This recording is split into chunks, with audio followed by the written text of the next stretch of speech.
Hello everyone, it's your favorite realtor, Erica Hernandez with Better Homes and Gardens Real Estate, Gary Green. I hope you had a fantastic Mother's Day weekend. I am truly grateful that I do have my mother to spend time with her on this day.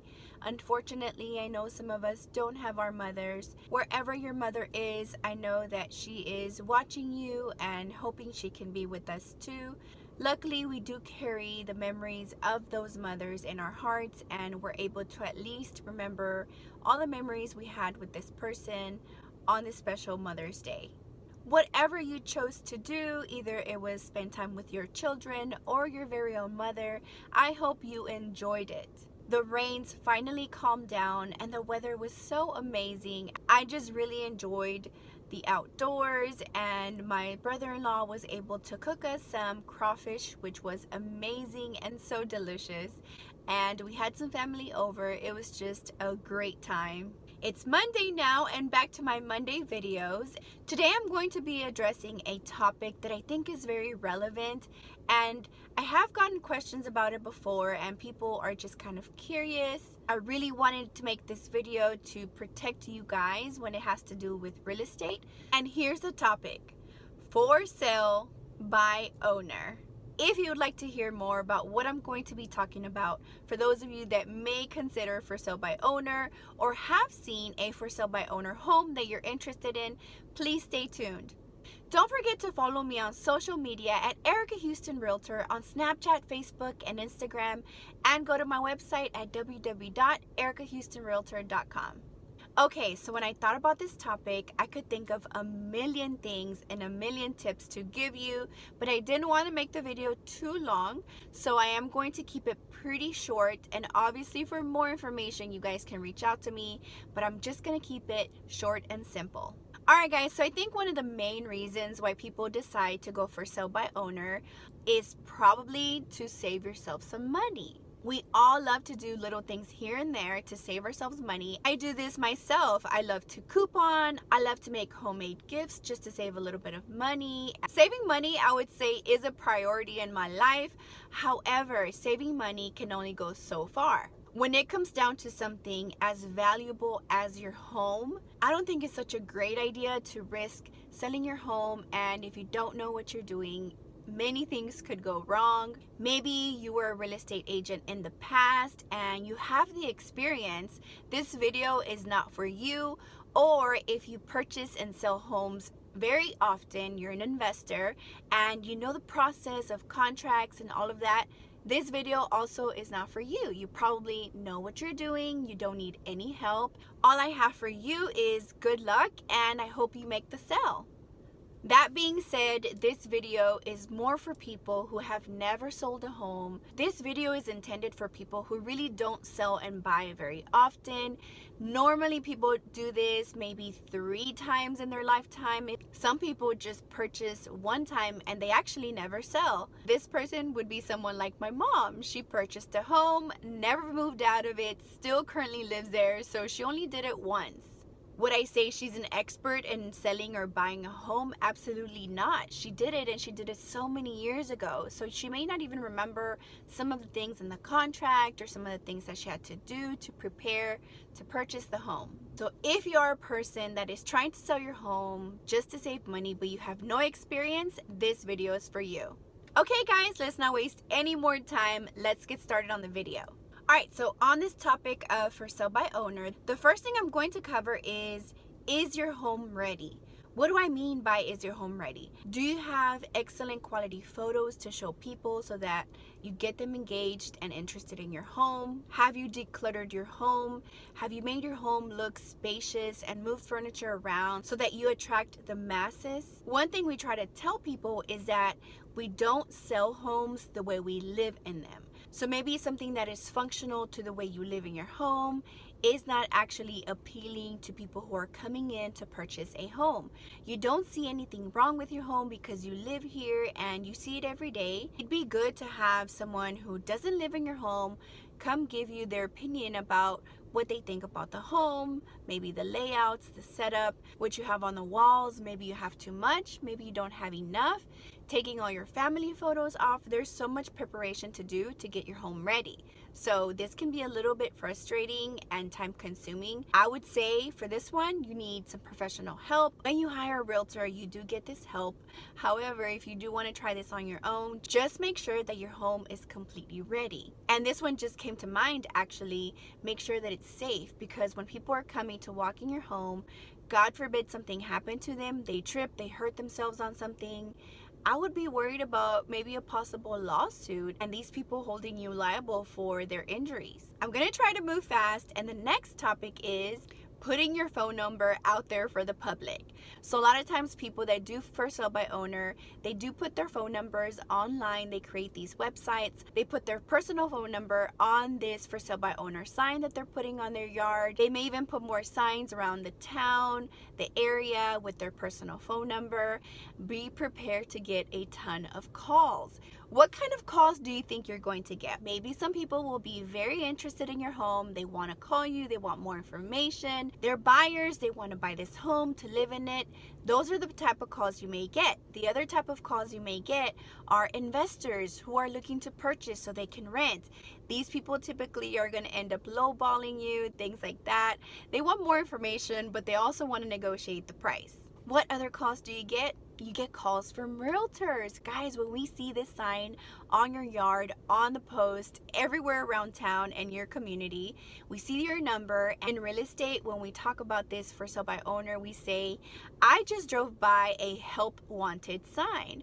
So when we see for sale by owner, we think this person could really use our help. We may not know your current situation, but most times it is that someone that does need that help and they don't really know it yet, but eventually they may need the help. You also may start getting calls from lenders, banks. Maybe they're going to reach out to you and say, hi, if any buyers call you and they're not pre-approved, here's my information. I would love for you to give them my information. So they may just reach out to you for the business as well. I hear there are other tons of phone calls that you may get. And with all these phone calls, you may get frustrated and you may accidentally ignore the one, right? The one that's actually serious and wants to move forward.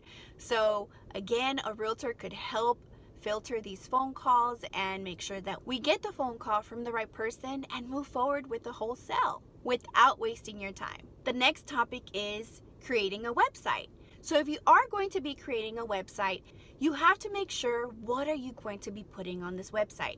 If you don't normally work with buyers, you may not know the questions that they're actually interested in. You may want to put all these different details about different things, but the important things and what buyers are normally concerned with, you may miss, and you may not know these things, and we do. However, to help you out, make sure that you put as much information as possible. There are special documents that you can fill out.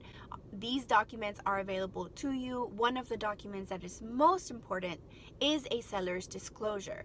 And this is where you put everything you know about the home. It does help the seller say to the buyer, this is everything I know, and here's a list. That way I'm not sitting here for 2 hours answering about all the questions you may have about the home. What do people typically ask? Well, they want to know about the foundation. They want to know about the roof. They want to know about plumbing, any claims you have filed on your insurance. They want to know, is there a gas connection for the dryer or for the stove? Sometimes this is really important. What is the measurement of the bedrooms? Maybe the master is really important. How big is the bathroom? Is there a stand-up shower? Is there a tub? Do we have both? All these questions people are going to have, you need to be prepared. So keep that in mind. The next topic I'm going to give you is, do you have time to interview people? What do I mean by interview? What I'm talking about is, do you have time to sit down, interview this person, find out where they work, how long they've been looking for a home, when is their lease up, do they need extended time to close, what kind of monthly payments are their budget looking like? You may think, I'm not buying the house, so what do I care? Well, if you don't want the deal to fall apart, you need to know what this person's budget is, because by the time the bank comes around and tells them what the monthly payments could be looking like, they may not be happy with that. And here you've invested a lot of time with this buyer. You took the house off the market, you didn't answer any more phone calls, and now you're kind of stuck and having to start over if the deal falls through. So this interview process is very important. For us realtors, my interview process I call the buyer consultation. It does take 1 to sometimes 2 hours to sit down with this buyer and really get to know them.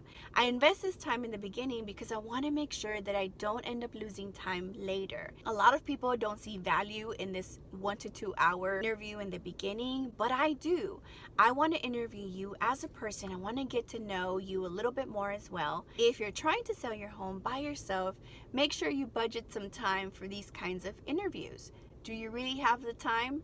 I think at the end of this video, you're going to find out how much time it takes to actually sell your home. However, let's move on to the next thing to help you. The next topic is this buyer qualified?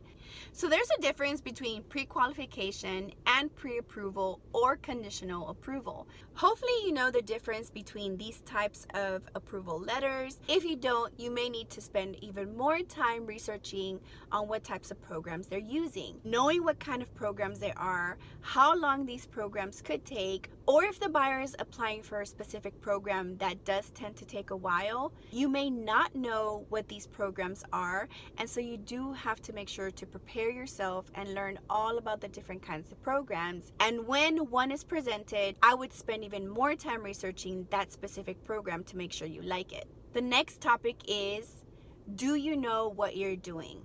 So again, going back to as a seller, do you know what you're doing? But also, does the buyer know what they're doing? Because you need to know both sides. Normally, that's why there's 2 realtors.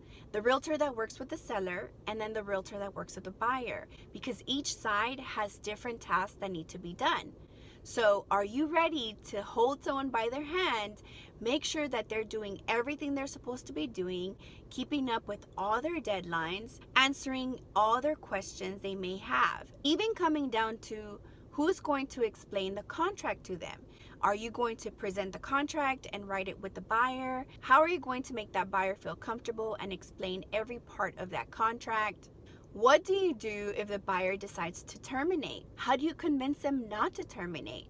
How do you deal with buyer's remorse? This is one thing that I've had to deal with, and with a little bit of conversation, I've had much success just kind of counseling the buyer, reminding them why they made this decision, that they really love the home and they're ready to be a homeowner, and all the reasons they gave me at the original interview. And you have to really earn their trust. So there's a fine line in real estate where you can get sued over everything. And so as a for sale by owner, you need to be ready for this.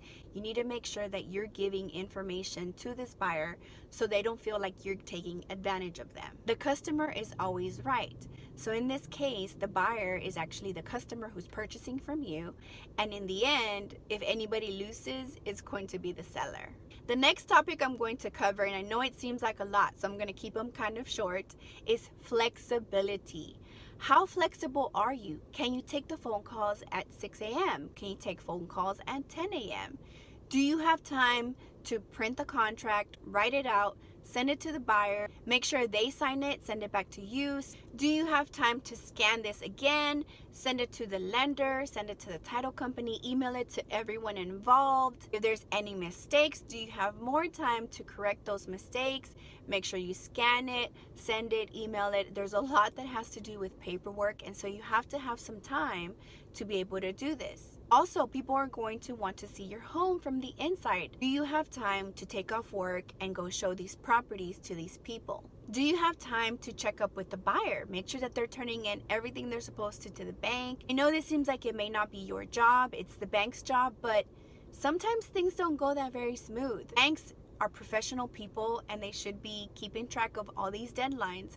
However, it always comes down to the realtor making sure you give them a call and ask them for any updates. Is there something I can do? Is there something we're missing? What can I give you? The next topic is lawyers. So if you are going to be using a lawyer to help you fill out the contracts and any other documents involved, are you going to pay the lawyer? Who's going to pay the lawyer? Do you trust this lawyer? Does this lawyer have a lot of experience with real estate? Do they care? Lawyers may have a ton of other things they're worrying about. Make sure you pick a lawyer that's going to take the time to even help you out with any other things and hold your hand because you are paying them. Yes, paying a lawyer is a lot cheaper than paying a realtor, but they also don't hold your hand and make sure that everything is going smooth.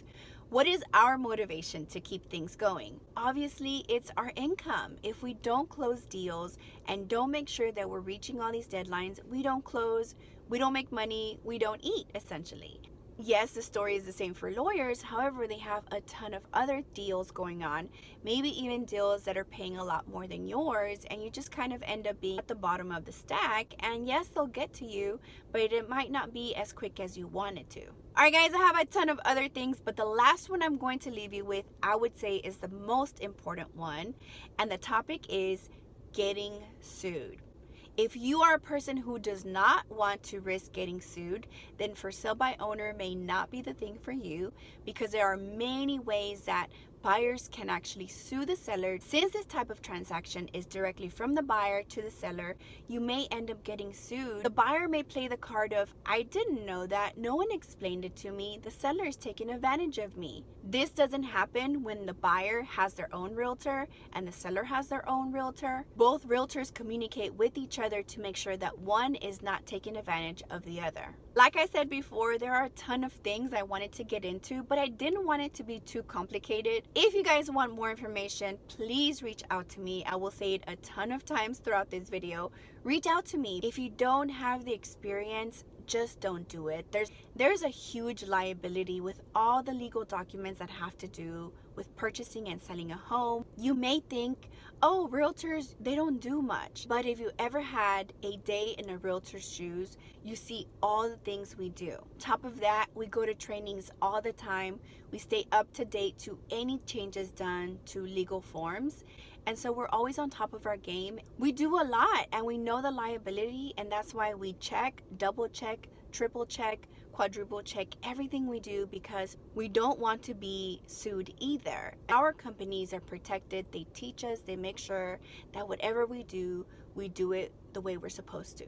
If you are interested in a home that is for sale by owner, or you may be considering selling your home in the future, please feel free to contact me. All my information will be at the end of the video. Before you leave today, if you really enjoyed this video, please give me a thumbs up. Don't forget to hit the notification bell so you don't miss any videos like it, and please consider subscribing to my channel. Thanks for stopping by today. I really enjoyed having you here in my channel. I hope that you enjoy the rest of your day. Thanks for watching.